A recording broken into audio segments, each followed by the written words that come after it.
ये जो छोटी सी स्क्रीन पे आप देख रहे हैं ये मेरे 15 साल के एजुकेशन के एक्सपीरियंस की समरी है सिर्फ इन शब्दों में। और इसके ज़रिए मैं जो भी स्टूडेंट, जो भी पेरेंट्स इस वीडियो को देख रहा है, उन्हें बहुत ही ट्रांसपेरेंट, बहुत ही ऑनेस्ट तरीके से समझाना चाहूँगा कि इस समय रियलिटी ऑफ एजुकेशन इंडिया में क्या है, ताकि वो अपने बच्चों का या खुद का करियर उस हिसाब से प्लान करें। सो ओपन माइंड से सुनिएगा। और मैंने बोला कि जो this is my personal belief, और किसी को भी लगता है कि कुछ भी गलत बोल रहा हूँ मैं, feel free to give back the feedback. So कई लोग कई तरह के कोर्सेज सजेस्ट करते हैं इंडिया में। मेरी डेफिनेशन में the entire Indian education system currently is divided into 2 parts.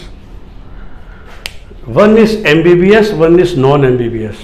So what I mean by this, मैं कहता हूं कि इंडिया में एक MBBS एक बकेट है और एक है आप MBBS नहीं कर रहे हैं। इसमें सारे कोर्स आते हैं, BTech भी आता है, BBA भी आता है, लॉ भी आता है, बैचलर्स ऑफ होटल मैनेजमेंट भी आ जाएगा, बैचलर्स ऑफ डिज़ाइनिंग भी आ जाएगा, bachelors of communication and journalism भी आ जाएगा, BTech तो आ ही रहा है, इवन BDS और BAMS भी यहीं पर आते हैं।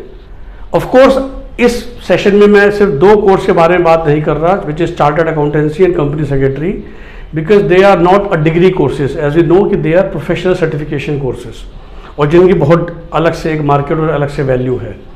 मैंने ऐसा क्यों लिखा, लॉजिक मेरा बहुत क्लियर है, सब आप एग्री करेंगे। सिर्फ यही एकमात्र कोर्स ऐसा है जिसमें आज भी डिमांड सप्लाई से बहुत ज़्यादा है। 15 लाख बच्चे हर साल इस डिग्री को पाना चाहते हैं, और इंडिया में कुल एग्जैक्टली इस समय 80,055 सीटें हैं, राइट। तो ये एक डिग्री है जिसकी आज भी वैल्यू है। इंडिया में इस समय कम से कम 10 लाख शॉर्टेज है इन लोगों की। तो जब आप सरकारी अस्पताल में आप देखते हैं कि फलाना स्टेट में, सिटी में, गवर्नमेंट हॉस्पिटल में डॉक्टर नहीं होता, डिस्पेंसरी तो खुली हुई है, डॉक्टर नहीं होता, रूरल एरियाज़ में प्राइमरी हेल्थ केयर सेंटर में डॉक्टर नहीं होता, तो कृपया करके आप किसी भी पार्टी की सरकार को ब्लेम मत कीजिए मेरी तरफ से। क्यों? क्योंकि असली वजह ये है। अगर आप समझ पा रहे हैं तो फिर समझिए, कोई आपकी जानकारी में है जिसके पास ये डिग्री है और ये होनी चाहिए, ये नहीं चलती है।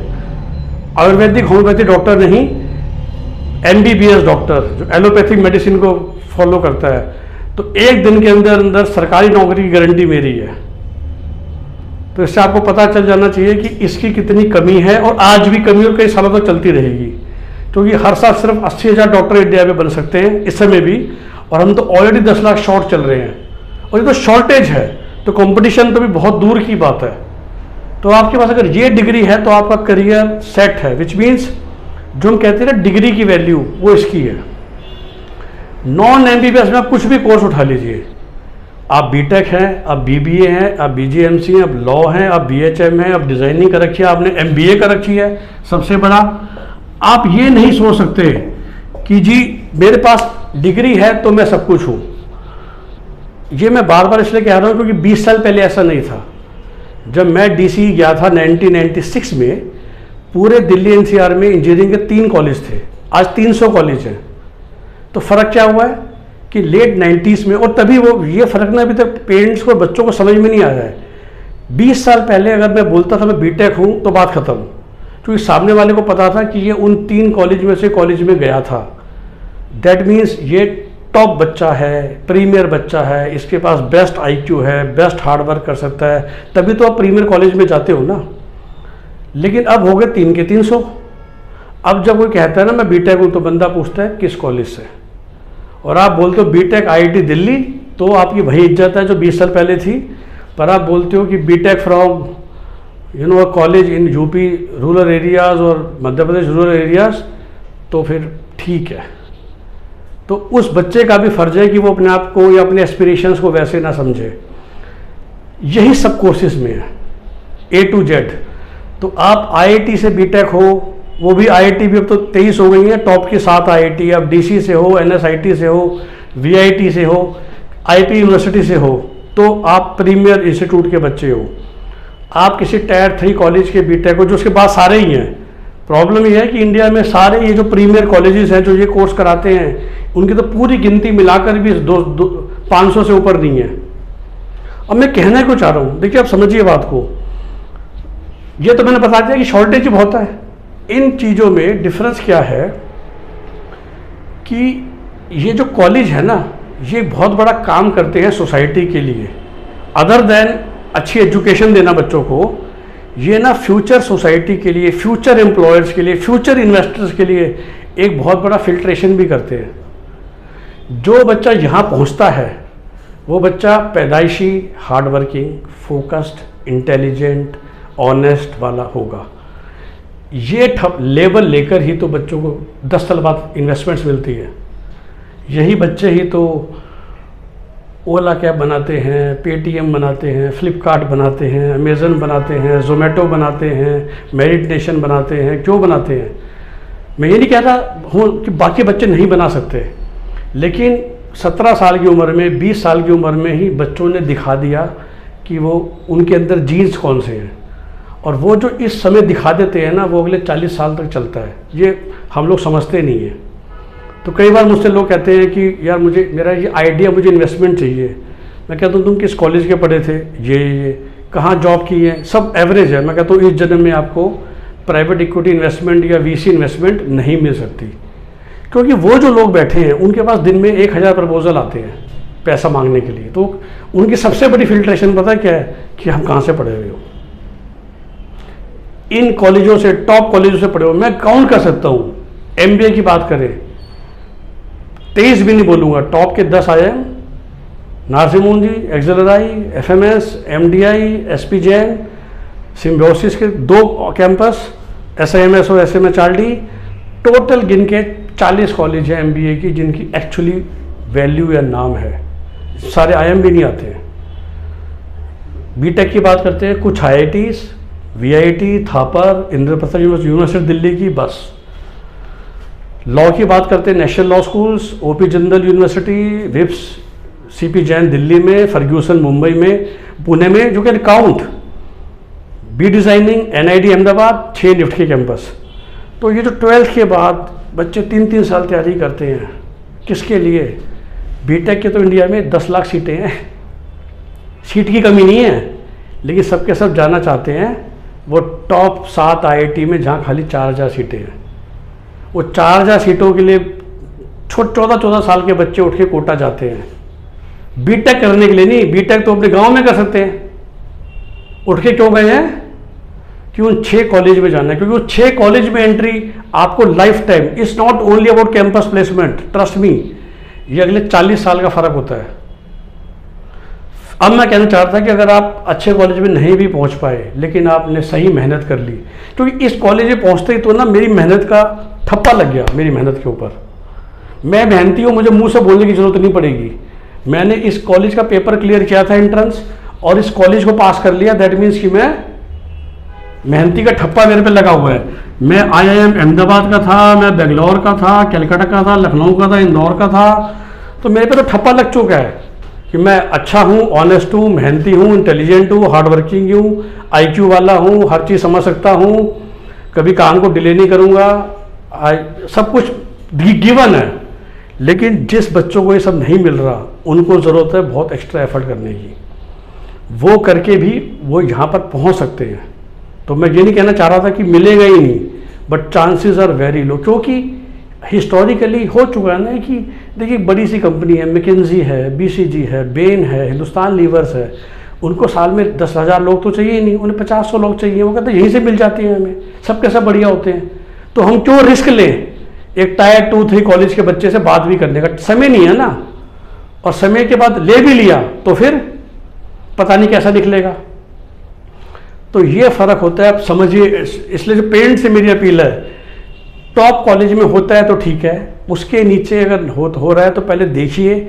अगर आपके बच्चे का जेन्युइन इंटरेस्ट है, मैं हमेशा कहता हूँ, अगर एक बच्चा था जो बिल्कुल कॉम साइंस के पीछे मरता था, पता चल गया प्रोफाइल से कि 11th क्लास में तो उसने ऐप्स डेवलप करनी शुरू कर दी थी। अब ठीक है, किसी कारणवश से उसका JEE में अच्छा स्कोर नहीं आया, कोई अच्छा कॉलेज नहीं मिला, लेकिन कोई बात नहीं। आई एनकरेज कि आप अपने बच्चे को कहीं भी भेज दीजिए, क्योंकि कहीं पर भेज कर भी वो बहुत शानदार कंप्यूटर साइंस इंजीनियर बनेगा। कहीं पर जाकर भी आप बहुत शानदार लॉयर बन सकते हो अगर आपके अंदर वो लॉ करने के बेसिक गुण हैं। आप फंडामेंटल क्रिएटिव पर्सन हो, आप एक हल्के कॉलेज से भी करके निकल जाओगे। लेकिन अगर आप वो नहीं हो और आप खाली डिग्री लेने के लिए उन कॉलेजों में जा रहे थे, मैं वो समझाना चाह रहा हूँ उस डिग्री की वैल्यू मार्केट में और दुनिया में ज़ीरो रहती है। उससे अच्छा है कि आप इसी उम्र में कोई वोकेशनल कोर्स पकड़ लीजिए, कोई जॉब ओरिएंटेड कोर्स पकड़ लीजिए जो आपको जॉब स्पेसिफिक रिक्वायरमेंट करे। आपको पता है कि एक ज्वेलरी बनाना, जो ज्वेलरी मेकिंग होती है, जो कारीगर बड़े बड़े ज्वेलर के पीछे वाले रूम में बैठ के सिर्फ ज्वेलरी बना रहे होते हैं, they are paid 80-90,000 rupees a month. अब वो नौकरी अच्छी है कि टायर 3 बीटेक या टायर 3 MBA करके अमेजन फ्लिपकार्ट के कॉल सेंटर में 16,000 की नौकरी करना। बट हम उस तरह सोचते ही नहीं है। जब आप किसी टेस्ट कराने किसी लैब में जाते हो तो जो आपका ब्लड लेता है, जो ब्लड पे टेस्ट कर रहा है, जो रेडियोलॉजी लैब में आपका लेकर काम कर रहे हैं, everybody is paid 40-50,000 rupees and it's air condition job. बजाय कि आप 15,000 रुपये के लिए कॉल सेंटर में नौकरी कर रहे हो या सुबह शाम रोड पे सेल्स की धक्के खा रहे हो, क्योंकि आपने सही करियर डिसीजन नहीं लिया, क्योंकि आपको किसी ने गाइड नहीं करा कि अब 2020 में 2000 वाली बात नहीं है। हर बीटेक नहीं होता, हर बीडेस नहीं होता, हर MBA नहीं होता। MBA IIM Ahmedabad, Bangalore, Calcutta, Narasimha Mohan ji, Symbiosis से कराया तो आप MBA हो। और भी कॉलेज के नाम हैं, टॉप 40 पकड़ लीजिए आप। उसके बाद का MBA आज मेरी नज़रों में एटलीस्ट MBA नहीं है और होता भी नहीं है। मैं उससे MBA के 50 सवाल पूछता हूँ, एक भी नहीं आता होता उसको। तो MBA है भी नहीं ना, तो गलती बच्चे की भी नहीं है, गलती पूरे सिस्टम की है। ना तो बच्चा MBA करने के शायद लायक था, ना वो कॉलेज MBA कराने लायक था, और ना कॉलेज की फैकल्टी MBA पढ़ाने लायक थे। बट फिर भी हमने वहाँ पर कर लिया और खर्चा कर दिया, इतना इन्वेस्टमेंट कर दी। उससे बेटर होता। इसका कारण क्या है? देखिए, कारण ये है कि India is a high population country, 135 crore की पॉपुलेशन है। तो हमें इतने ज़्यादा डिग्री होल्डर इसलिए कॉलेज खुल गए। बट क्या इंडिया को इतने MBA चाहिए? नहीं चाहिए।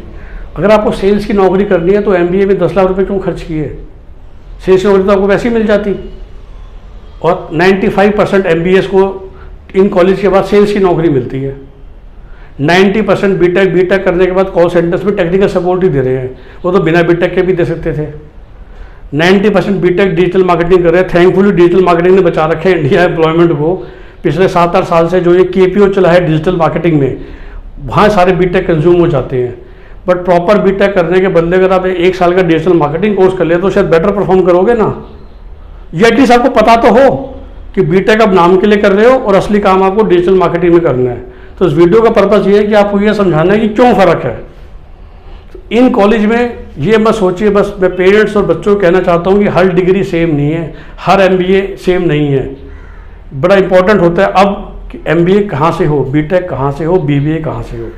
कि पर्पस तो ये था कि जहाँ से हो वो डिफाइन करेगा कि आप किस तरह के बच्चे बनकर आए हो। तो फिर क्या करें? लोग आते हैं कि सर ये तो डिसाइड हो गया कि इससे अच्छा तो कुछ है ही नहीं, ये डिग्री आप ले पाओ और बच्चे का इंटरेस्ट हो। सिमिलरली BDS में भी हो चुका है। तो BDS और आयुर्वेदिक डॉक्टर भी इसी कैटेगरी में आता है। घर बैठे बैठे आपको डिग्री मिल जाती है। मतलब मजाक में कह रहा हूँ, इनमें से सारी डिग्री आपको घर बैठे बैठे मिल जाएगी बिना कॉलेज जाए हुए। सिर्फ ये नहीं मिलेगी। तो ये आप फ़र्क समझिए और उसके हिसाब से बहुत केयरफुली अपना कोर्स चूज कीजिए। इसी चीज़ में मैंने सेकंड स्टेप क्या लिखा है, ये 3 तरह से मैंने गैप बनाया है। देखिए, अफ्रीका और नॉर्थ कोरिया, ये थर्ड वर्ल्ड कंट्री जहाँ जान का खतरा है, यहाँ कोई नहीं जाना चाहता। सो ये पूरी दुनिया है ना, दुनिया ये 3 भागों में बटी हुई है। Third world countries, Africa, north Korea. फिर इंडिया, मिडल डेवलपिंग नेशन, पूरा eastern Europe, Poland, Romania type of countries, पूरा USSR जो मेरे जनरेशन के लोग हैं। अब जो ये 20-22 कंट्रियाँ हैं, Russia, Ukraine, Kyrgyzstan, Kazakhstan, Uzbekistan, this entire is part of middle and the entire south America continent, Brazil, Argentina, Mexico वगैरह।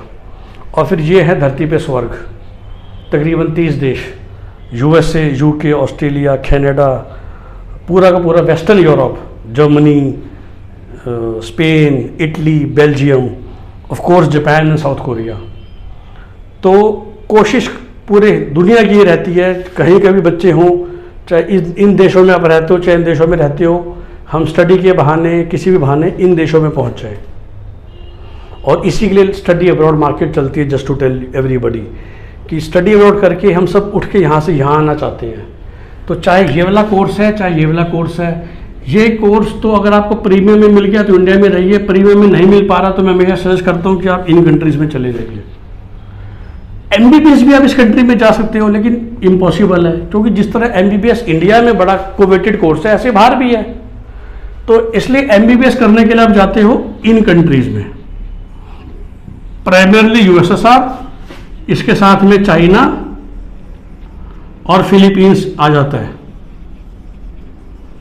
तो आपको समझ में आ रहा होगा कि एमबीबीएस करने के लोग यहाँ क्यों जाते हैं, क्योंकि ये डिग्री बहुत कोवेटेड है इंडिया में सीटें बहुत कम हैं, इन कंट्री में सीटें हैं और फीस बहुत कम है, तो आप डिग्री करके आ जाते हो।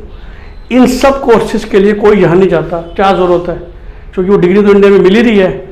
ये सब कोर्सेज के लिए आप इन देशों में जाते हो, क्योंकि आप स्टडी प्लस उस देश में सेटल होने का आपका विचार है। तो आप समझे, एमबीबीएस अलग कैटेगरी है, इंडिया में मिल जाए बहुत अच्छा। आप डॉक्टर बनना चाहते हो, आप यूएसएसआर, चाइना, फिलीपींस कंट्री में जाके अपना सपना पूरा कर सकते हो, डिग्री ला सकते हो, इंडिया में एक सिक्योर सक्सेसफुल लाइफ ले सकते हो। Non MBBS courses please understand, अच्छा कॉलेज मिलता है इंडिया में, बहुत अच्छा कॉलेज नहीं मिलता, पर आपको पता है कि आप अच्छे बच्चे हो या डेवलप कर सकते हो अपने आप को सक्षम प्रोग्राम के थ्रू, अदर प्रोग्राम के थ्रू, आप प्रीमियर में आ सकते हो, इंडिया में रुकिए। पर यह भी हो सकता है कि जितना मर्जी सक्षम प्रोग्राम आप पे जोर लगा ले, आप उस लेवल पे शायद नहीं आ पाओगे। तो फिर बेटर होता है कि हम इन कंट्रीज़ में जाके स्टडी एंड सेटल के थ्रू वहीं सेटल हो जाए। इन कंट्रीज़ में एक एवरेज इंसान के रहने के लिए भी पूरी वैल्यू, पूरी कदर है, क्योंकि इन सब देशों में पॉपुलेशन कम है। जो बेसिक रीज़न है वो है पॉपुलेशन। तो इंडिया का जो एवरेज बंदे, देखिए 60 साल पहले यहाँ पर भी तो एवरेज बंदे को सरकारी जॉब मिल जाती थी ना। मेरे फादर 1960 में उन्होंने LIC में जॉब की थी and he was just a 12th pass. But अब 2020 में India is highly populace country. अब यहाँ पर एवरेज बंदे का गुजारा बहुत मुश्किल है और बिलो एवरेज का तो है ही नहीं। तो इसलिए वो बच्चे ही यहाँ पर चले आते हैं। तो यहाँ पर अभी भी पॉपुलेशन कम है, तो एवरेज लोगों को भी अच्छी लाइफ मिल जाती है। तो this is a small chart. जब मैं लोगों को समझाता हूँ कि कौन से कोर्स के लिए आपको कहाँ जाना चाहिए, कौन सा कोर्स कहाँ करना चाहिए और किस कोर्स के लिए आप कहाँ एलिजिबल, कहाँ फिट हैं। आई होप कि ये वीडियो आपको अच्छा लगा होगा, और जानकारी के लिए आप बाकी वीडियोस देख सकते हैं। Thanks a lot, have a very nice day, thank you.